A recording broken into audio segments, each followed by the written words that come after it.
Thank you very much indeed. Can you hear me all right? Good.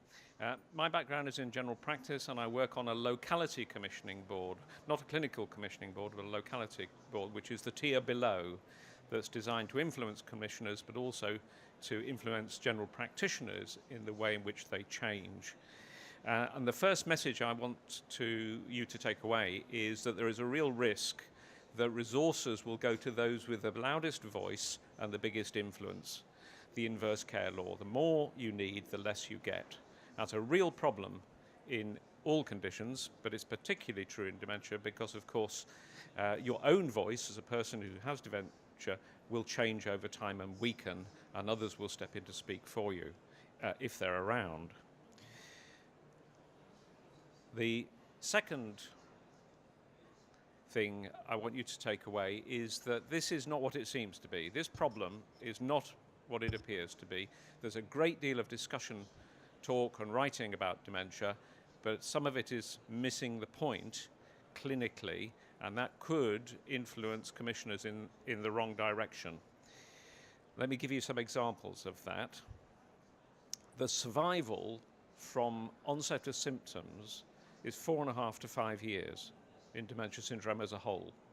It's a bit longer in Alzheimer's disease, and it's longer if you're younger rather than older. But of course, most people with dementia syndrome are in their 70s or 80s or older. The survival from diagnosis is about 3.5 years, again, on average, across all types of dementia and all age groups. So there's a year gap between the symptoms appearing and a diagnosis appearing in medical records. And these are findings from very large studies. The first one is 14,000 people followed over time, and the second one is 28,000 people with dementia whose records were reviewed retrospectively. So we're starting to look at data coming from very big samples of people living in the community. Nearly 2/3 have some major comorbidity, and it's diabetes and heart disease are the two big ones, but almost any other system problem you can think of in the human body tends to increase with age, and so people with dementia tend to have a lot of other conditions at the same time. And these other conditions alter the course of dementia, and they increase the demand for services, and they create crises which put people in hospital in an emergency, and of course they reduce life expectancy. The reason that survival is so short is that you don't necessarily die from dementia, you die with it from another condition. Dementia also overlaps with frailty, which is an unstable state that is very likely to produce crises that are resolved by hospital admission. So I'll come back to that in a minute and talk about that a bit more. But the point I want to make is we're not necessarily looking at a long-term condition. And it's been a habit of the NHS to describe dementia as a long-term condition that should be managed in that way. For most people, it isn't. It's a short-term condition. It may be better, in fact, to think of it in the majority of people as a condition that might require palliative care. So let's just go back to this comorbidity issue. If you have dementia and you have vascular disease of any sort, so affecting your kidneys, your circulation, your heart, your brain, then you're likely to die earlier from that. Likewise with diabetes, which of course drives along a lot of their heart disease anyway. You're more likely to have higher rates of recurrent stroke. This is not stroke that kills people, this is stroke that disables people. So one of the consequences of having the comorbidity plus the dementia is you're more likely to have recurrent strokes, and you'll become more disabled and need more support and more services because of that.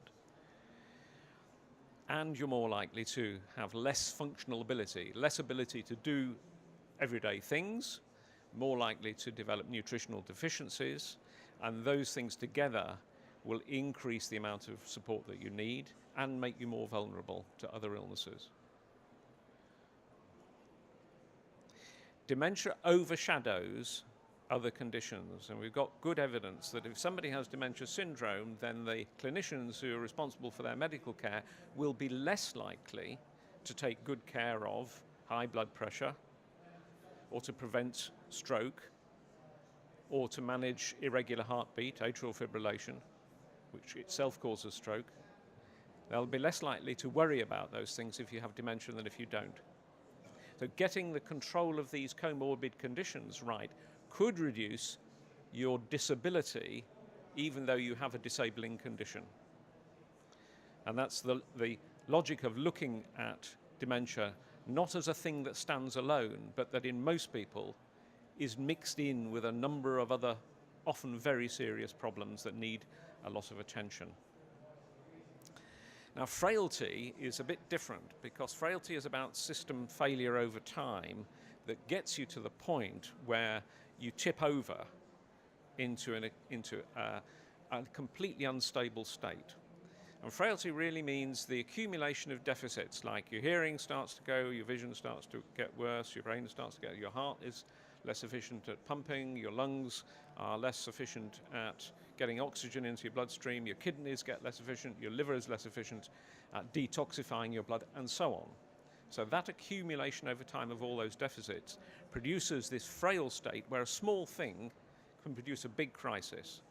A urinary tract infection in a person who has multiple deficits, including cognitive deficits, dementia syndrome, can flatten them, literally, can make them completely go off their legs so they can't move, and they need urgent care to survive. A small increase in frailty increases your risk of having cognitive damage. That's that last point on the slide here. So we have to think not only about comorbidity with dementia, but also frailty, multi-system failure with dementia. I said earlier on, this might be a condition that you should think of as a palliative care condition. This dementia problem may actually, for most people, be one where you need to control symptoms from the dementia and from other conditions and improve the quality of life of the individual and those around them. And this is very difficult, of course, because part of the problem of dementia is that you lose your ability to communicate what it is that you're experiencing. So it is very difficult in the middle to late stages to be sure whether somebody is in pain or not. They can't necessarily tell you, let alone tell you where the pain is. Pain control is a major problem, and it's a difficult one to get right. It requires quite a lot of experience and skill and some systematic approaches to the assessment of individuals. Likewise, nutrition and hydration. So it's quite easy to become dehydrated. Dehydration increases your risk of developing infection, and that, if you have dementia and, let's say, you're frail, tips you over the edge. So this is where emergency hospital admissions come from. It is hard to know with dementia where somebody is on the trajectory of the disease and how close they are to the end of their life. And that's, again, another problem that requires quite a lot of clinical skill and experiential knowledge to be able to cope with. And what we find so often for this patient group, and this is the inverse care law operating, is that care planning is weak or even just downright ineffective if it's done at all. So attention to care planning with a high level of skill involved is going to be important, I think, to get this commissioning of dementia real, to make it fit the people that it's meant to serve. This is a Vireo chart.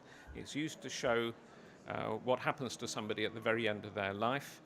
And this one is about someone who went into hospital 55 days before their death. So that's on the left-hand end here,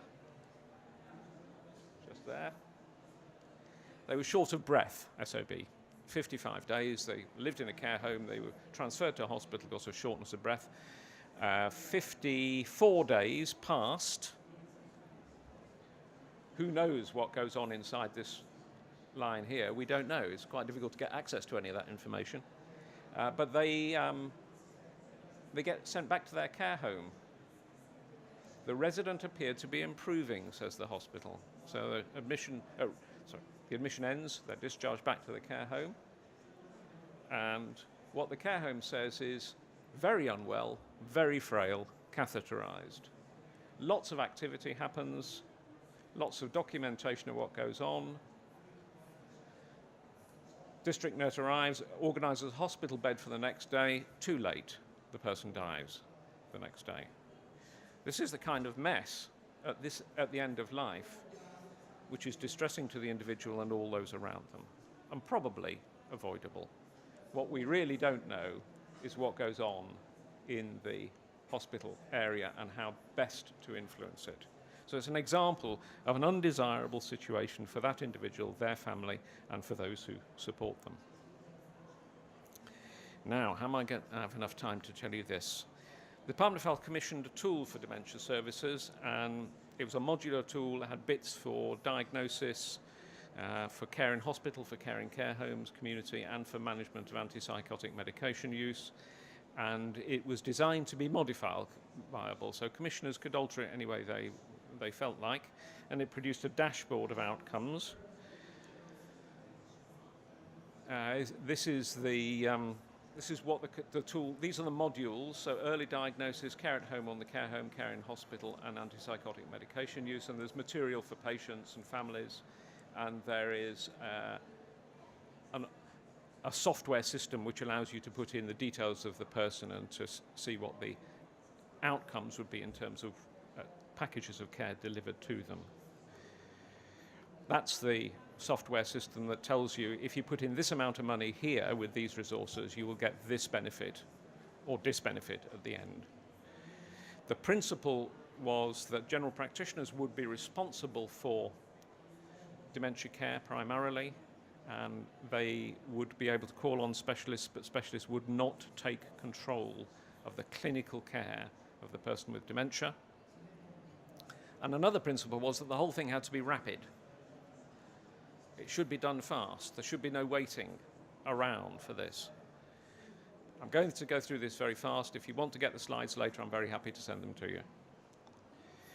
So, how would you access a memory service? First module, diagnosis. Only by GP referral, very controversial. Referral on the basis that the GP thinks that the person might have dementia syndrome, and you can't go if you've already got a diagnosis or you're in the very end of the disease. It's for earlier diagnosis. And what should happen is that a referral is received by the memory clinic on a pro forma letter, which requires information to be completed. The person is contacted within 3 working days. If the patient and the family are willing to take part, then they should have a memory assessment within 10 working days. The old age psychiatrists that I've shown this to say, what's the evidence base for doing it so fast? And the answer is there isn't any. Why not? Just why not? Why shouldn't you do it fast? Why do you want people to sit around wondering what the hell's going on with them or their family member? It should be a speedy diagnosis, in and out. Well, of course, it isn't easy necessarily to make a speedy diagnosis, so you need a bit of time to do that.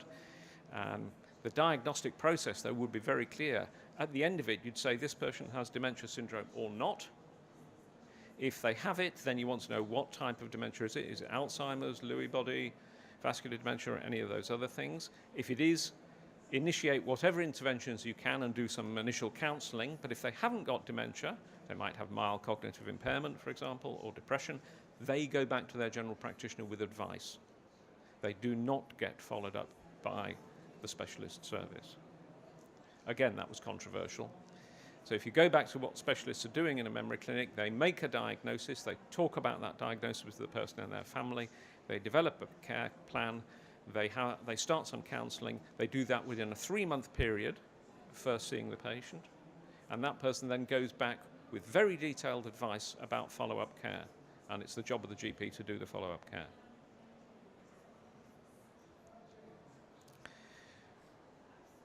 So, what I want to say here is, firstly, what I've just said was controversial and lots of people disagree with it, but nevertheless it's there as a model to be used by commissioners. The risk to commissioners is that they will not understand dementia as a condition that fits in with other things for most people.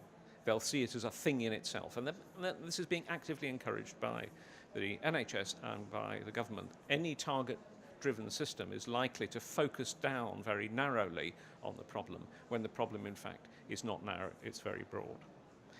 The second risk is that more attention will be paid to diagnosis and least to behavioural and psychological symptoms of dementia, BPSD, and to the problems of end of life.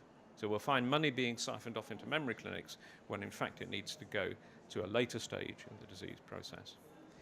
General practitioners tend to say that they are not confident in managing patients with dementia, and that's not unreasonable because they don't actually see very many of them, but over time you can acquire skills and confidence, and so one of the tasks of the commissioners is to find ways to enhance confidence, capability and skill in the only clinical workforce big enough to cope with this problem, the general practitioner workforce. And we have to be aware that this is difficult because there is no apparent response to incentivization of dementia diagnosis. The Quality and Outcome Framework reimbursement has not altered the incidence of dementia as measured by its own metrics over the years. This money was introduced in 2006, there was a brief blip, and then everything went back to what it was before. So we don't have an answer yet for how you get the general practice workforce engaged with the clinical dimensions of this problem. And there is still some nihilism about the belief there's nothing can be done. So why worry about it?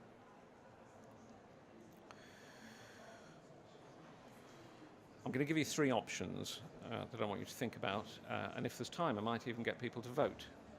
Although I can't see anything in here, so I may not get the numbers right. Here are three options. The first one is carry on as we're doing anyway, but make it better. So GPs get to do systematic follow-up of people with dementia, specialists advise and support them in doing that with a rapid system for diagnosis. That requires some skill transfer from specialist to generalist. It requires probably some case management skills in general practice which are not actually there. It does require the general practitioners and their teams to deal with very complex problems, and the specialists will have to come to their aid to do that, particularly for care in hospitals and in the use of antipsychotic medication. Specialist advice is going to be very important for challenging behaviour and for end-of-life care, and that's difficult because most old-age psychiatrists don't see themselves as skilled in a palliative care. But there's no reason why they shouldn't be, given the nature of the problem they're encountering. So that's number one model. Carry on as before, but do it better. The other one, the second one, is to say, right, well, we'll set up a service that's for people with dementia. It'll be run by general practitioners, and they will hire specialists that they need.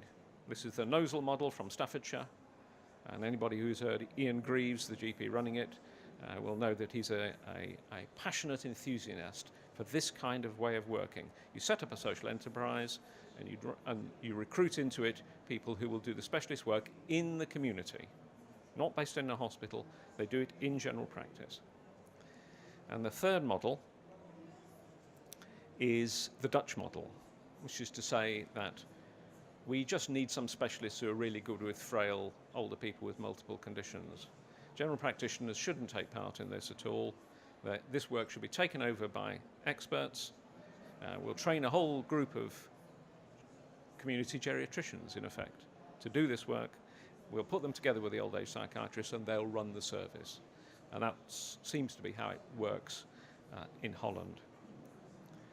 So, have we got time to maybe do a little vote? Just looking at those three models in front of you and being as spontaneous as you can, who would favour the first one? The hands are slowly appearing, thank you. Who would favour the second one? Oh, a forest of arms. Thank you. And who would favour the third, the Dutch model? Thank you very much indeed. So, whenever I present those things to old age psychiatrists and geriatricians, they go for the first one. But you're clearly not the same sort of people. And you've gone for the second one. That's the biggest vote went for the second model. There may be other options. I'd be very pleased to hear about them. We've had a view on what the best option will be. Will there be multiple models depending on where you are and who's enthusiastic and all the rest of it? Or does that matter if there are? I don't know the answer to those questions. You may well do, but thank you very much for listening to me. And as I say, if you want the slides, just email me on that address and I will send them to you. Thank you very much. Thank you very much. Well, I told you we might have a slightly different presentation, and we have. It was very interesting. Thank you, Steve. We have got time for a few questions. Yes, lady at the front, and then there's a lady at the back. If you could say who you are, please. Hi, I'm Sarah Walcroft. I'm working for the Strategic Clinical Networks in Thames Valley. I had a question about the referrals into memory clinics. You were saying that they should be, well, ideally speedy. I was speaking to somebody the other day who works in a memory clinic. She's a nurse, and she was concerned that a lot of people who are referred to her who go to a GP surgery have a comorbidity. They have some other reason that they are there.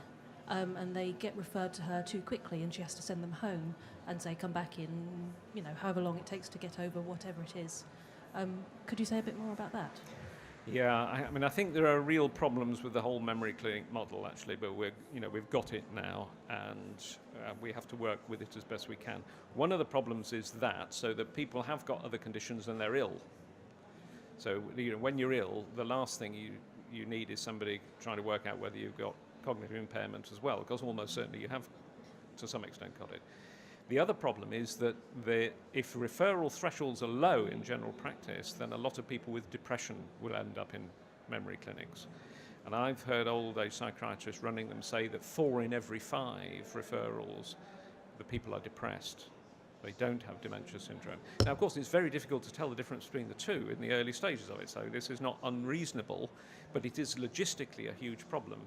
Because here am I saying, do it all in 10 working days, and they're saying, but how do we do that with clinics that are full to bursting with people whose other conditions dominate and for whom we can't really find satisfactory solutions in terms of cognitive function anyway.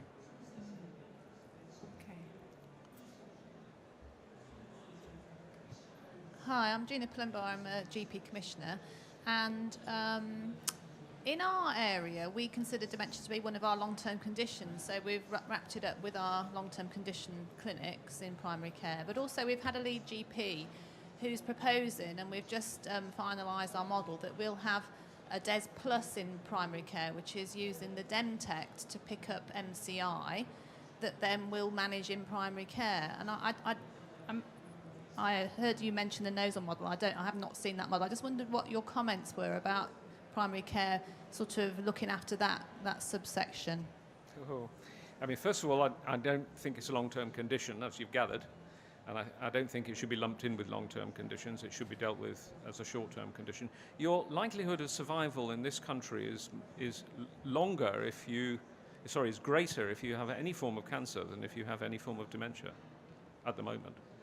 So we've got this wrong, I think, in terms of how we frame it. Should you be looking for mild cognitive impairment? Well, why would you want to, actually? If it's symptomatic, it's probably not so mild, and then you need to sort people out. But the other individuals who have got some early changes in cognition, but it's not interfering with their life, I'm not sure that it's too desirable to identify them and give them a problem they didn't know they had. I think that's a very tricky thing to do, and it means that you're not going to spend money on the management of behavioural and psychological symptoms of dementia.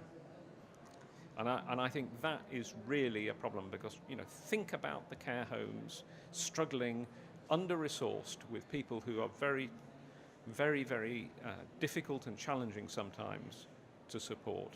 That's an area where we desperately need resources to go into it. In my view, not front-loading diagnosis. And of course, people at home with very difficult behaviour supported by their carers as well. Yes, absolutely.